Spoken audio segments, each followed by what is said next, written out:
Oops.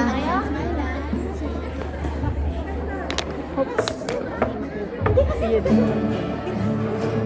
Ilapit mo na lang. Pwedeng magmukta kayo. Yung mga official photographers lang ang dapat nandito.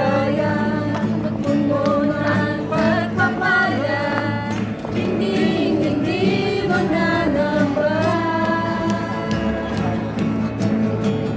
lahat na may problema. Ang pag-asa wala nang di makakaya. Ikaw, Jesus, ang pag-asa.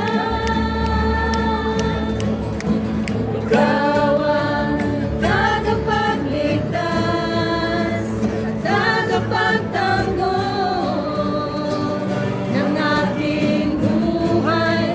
Sa buhay ko di na ako magangamba o matatakot, pagkat